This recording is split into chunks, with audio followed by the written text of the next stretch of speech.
Hello friends, સ્વાગત છે તમારું મારા ચેનલમાં. જય શ્રી કૃષ્ણ અને સીતારામ બધાને. આજે આપણે બનાવશું મેથી અને બાજરાના ઢેબરાની રેસીપી. તો ચાલો શરૂ કરીએ આ ઢેબરા બનાવવાનું. ઢેબરા બનાવવા માટે મેં એક પણી મેથીની લઈ લીધી છે. અત્યારે શિયાળાની સિઝન છે, તો અત્યારે મેથી ખૂબ સારા પ્રમાણમાં આવતી હોય છે અને એકદમ તાજી મેથી આપણે મળી જાય છે. હવે આપણે મેથીના પાનને આ રીતે દાંડીથી અલગ કરી લઈશું. પાંદડાની સાથે થોડી દાંડી આવે તો પણ ચાલશે. આ રીતે થોડી મેથીના આપણે પાંદડાને અલગ કરી લેવાના છે. મેથી છે એ આપણા શરીર માટે ખૂબ હેલ્ધી અને સારી હોય છે, એટલે શિયાળામાં મેથી તો જરૂરથી ખાવી જોઈએ. આ રીતે મેં આ પાનને અલગ કરી લીધા છે. હવે એક વાસણમાં મેથીને નાના નાના પીસમાં કટ કરી લઈશું. તો આ રીતે એકદમ ઝીણી આપણે મેથીને કટ કરી અને તૈયાર કરી લેવાની છે. જો તમે હજી સુધી મારા ચેનલને સબસ્ક્રાઈબ ના કર્યું હોય તો પ્લીઝ જલ્દીથી સબસ્ક્રાઈબ કરી લેજો અને આ રેસીપીને તમારા ફ્રેન્ડ્સ અને ફેમિલીમાં જરૂરથી શેર કરજો, જેથી તે પણ આ રેસીપીને જોઈ અને ઘરે બનાવી શકે. આ રીતે મેં મેથીને કટ કરી લીધી છે. સેમ આ જ રીતે આપણે બધી જ મેથીને કટ કરી અને તૈયાર કરી લઈશું. તો તમે જોઈ શકો છો, આ રીતે એકદમ ઝીણી મેં મેથીને કટ કરી લીધી છે. તમને મારા રેસીપીના વિડીયો કેવા લાગે છે મને કમેન્ટ કરીને જરૂરથી કહેજો. મેથી બધી જ કટ કરી લીધી છે. હવે આપણે આને સાઈડમાં રાખી દઈએ અને 10થી 12 કળી લસણની લઈ લીધી છે. આ લસણને આપણે ઝીણું કૂટળી લઈએ. આ રીતે થોડું લસણ નાખવાથી ઢેબરાનો ટેસ્ટ એકદમ સરસ આવશે. જો તમે લસણ ખાતા હોય તો લસણ એડ કરી શકો છો, નહીંતર આને સ્કીપ પણ કરી શકો છો. જો તમે લસણ ખાતા હોય તો જરૂરથી એડ કરજો, કેમ કે લસણ નાખવાથી ઢેબરાનો ટેસ્ટ એકદમ સરસ આવશે. હવે આપણે આ કૂટળેલું બધું જ લસણ ઢેબરા બનાવવા માટે લઈ લઈશું. તો આને વાસણમાં એડ કરી દઈશું. તે પછી એક વાટકો બાજરાનો લોટ એડ કરશું. લોટને મેં સારીને વાટકામાં ભરી લીધો હતો, એ આપણે એડ કરી દઈશું. હવે 1 ચમચી જેટલું મીઠું, અડધી ચમચી જેટલી હળદર, 1 ચમચી ધાણા જીરું પાવડર અને 1 ચમચી લાલ મરચું પાવડર એડ કરી 2 ચમચી જેટલા સફેદ તલ એડ કરશું. હવે આ બધા જ મસાલાને એકવાર સારી રીતે મિક્સ કરી લઈશું. આ રીતે લોટ કોરો હોય ત્યારે એકવાર મિક્સ કરવાથી બધા જ મસાલા છે એ સારી રીતે મિક્સ થઈ જશે અને બધા જ લોટનો ટેસ્ટ છે એ એક સમાન થઈ જશે. મસાલા મિક્સ થઈ ગયા છે. હવે લોટ બાંધવા માટે આપણે દહીં લઈ લઈશું. આ રીતે દહીંની મલાઈને એક સાઈડ હટાવી દઈશું અને 3થી 4 ચમચી જેટલું દહીં છે એ લોટમાં એડ કરશું. એકસાથે આપણે બધું જ દહીં એડ નહીં કરીએ, આ રીતે થોડું દહીં એડ કરી લોટ બાંધશું. જો આપણે બધું જ દહીં એકસાથે એડ કરી દઈશું તો લોટ છે એ ઢીલો થઈ જશે, તો ખરાબ થઈ જશે. એ માટે આ રીતે થોડું દહીં એડ કરી એકવાર લોટને બાંધી લેવાનો. લોટ છે કઠણ લાગે છે તો હજુ પણ આપણે આમાં થોડું દહીં એડ કરી દઈશું. આ રીતે થોડું થોડું કરી દહીં એડ કરતા જઈ અને આપણે જેવો રોટલા બનાવવા માટે લોટ તૈયાર કરીએ છીએ એવો લોટ બાંધીને તૈયાર કરી લેશું. આ રીતે જ્યાં સુધી લોટ કઠણ લાગે ત્યાં સુધી થોડું થોડું કરી દહીં એડ કરતા જઈ અને લોટ બાંધતો જવાનો. થોડી જ વારમાં સરસ લોટ છે બંધાઈને તૈયાર થઈ જશે. તો આ રીતે આ લોટ બંધાઈને તૈયાર થઈ ગયો છે. હવે હાથ ઉપર થોડું તેલ લગાડી અને લોટને સરસ ઘૂંટી અને તૈયાર કરી લઈએ. આમ હાથ ઉપર તેલ લગાડી અને 2 મિનિટ સરસ લોટને ઘૂંટી લેવાનો છે. જો લોટ હાથમાં ચોંટવા લાગે તો ફરી પાછું આ રીતે તેલ લગાડી લેવાનું અને આ રીતે લોટને ઘૂંટીને તૈયાર કરી લેવાનો. આમાં લોટ છે બનીને તૈયાર થઈ ગયો છે. હવે આપણે આમાંથી ઢેબરા બનાવશું. તો સૌથી પહેલાં હાથ ઉપર થોડું તેલ લગાડી લેશું.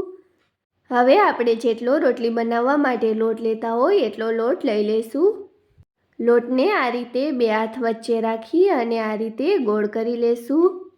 લોટને એકદમ સરસ ગોળ કરી લેવાનો. જો આમાં તળ હશે તો ઢેબરા ફાટી જશે. હવે જે રીતે આપણે રોટલા બનાવતા હોય એ રીતે આને ટીપી લેશું.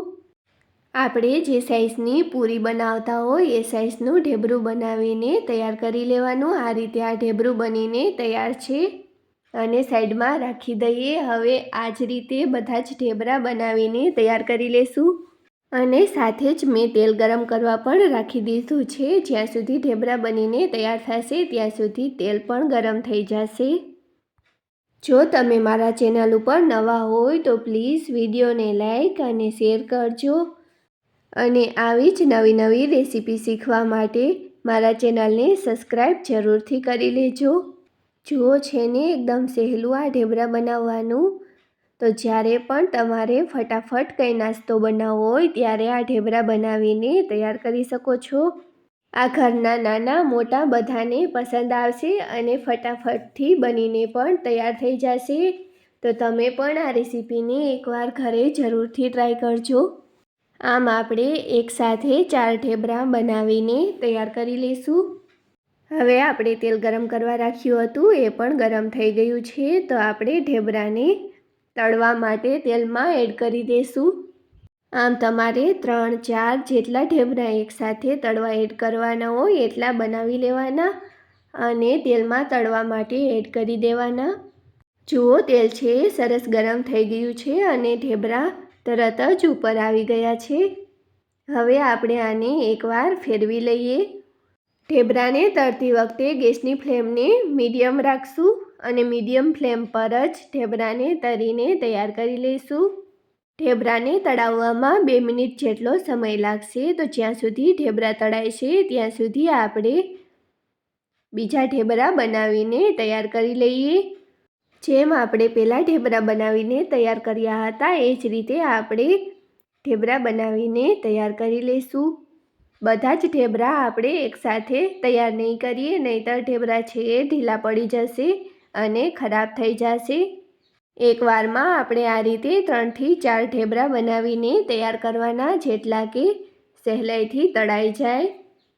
અને વચ્ચે વચ્ચે જે ઢેબરા તળાય છે એને પણ ફેરવતા જવાનું અને જ્યાં સુધી આ ઢેબરા ગોલ્ડન બ્રાઉન ના થઈ જાય ત્યાં સુધી આપણે આને ફ્રાય કરી લેવાના.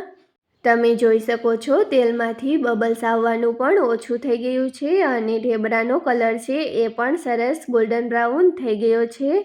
આ રીતે આ ઢેબરા તળાઈને તૈયાર થઈ ગયા છે. હવે આપણે આને કાઢી લઈશું.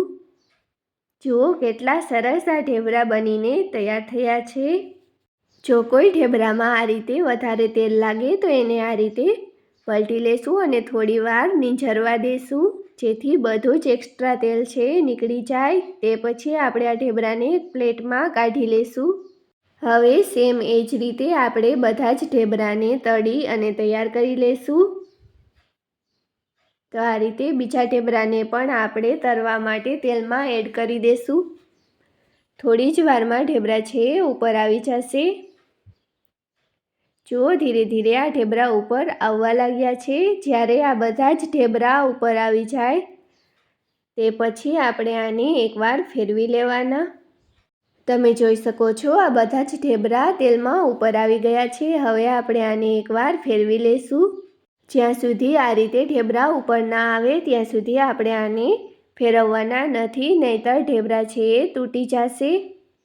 આ રીતે મેં આ બધા જ ઢેબરાને ફેરવી લીધા છે. હવે આને બીજી બાજુ પણ થોડી વાર માટે તળાવવા દેશું. બીજી બાજુ તળાતા ઢેબરાને થોડી વાર થઈ ગઈ છે. તો હવે ફરી પાછા એકવાર આને ફેરવી લેશું. જેમ જેમ ઢેબરા છે તળાતા જશે એમ એમ આમાંથી બબલ્સ આવવાનું ઓછું થતું જશે અને એનો કલર પણ આ રીતે ચેન્જ થતો જશે. તો આમ બંને બાજુ ઢેબરા સરસ તળાઈ ગયા છે. હવે આપણે આને પણ કાઢી લઈએ. જુઓ છે ને એકદમ સહેલી આ રેસીપી. તમે પણ આ રેસીપીને એકવાર ઘરે જરૂરથી ટ્રાય કરજો. હવે આને પણ પ્લેટમાં કાઢી લઈએ અને આ જ રીતે બધા જ ઢેબરા બનાવીને તૈયાર કરી લઈએ. તો જુઓ મેં આ બધા જ ઢેબરા બનાવીને તૈયાર કરી લીધા છે. હવે તમે આને શા કે પછી દહીંની સાથે ખાઈ શકો છો. બંનેની સાથે આ ખૂબ સરસ લાગશે. સવારે નાસ્તામાં કે જ્યારે મન થાય ત્યારે તમે આને ફટાફટ બનાવીને તૈયાર કરી શકો છો. બન્યા છે ને એકદમ સરસ. તમે પણ આ રેસીપીને એકવાર ઘરે જરૂરથી બનાવજો અને કેવી બની એ મને કમેન્ટ કરીને જરૂરથી કહેજો. હવે તમને હું એક ઢેબરું તોડીને પણ બતાવું. જુઓ કેટલું સરસ આ ઢેબરું બનીને તૈયાર થયું છે. આવી જ નવી નવી રેસીપીઓ શીખવા માટે મારા ચેનલને સબસ્ક્રાઈબ કરી લેજો.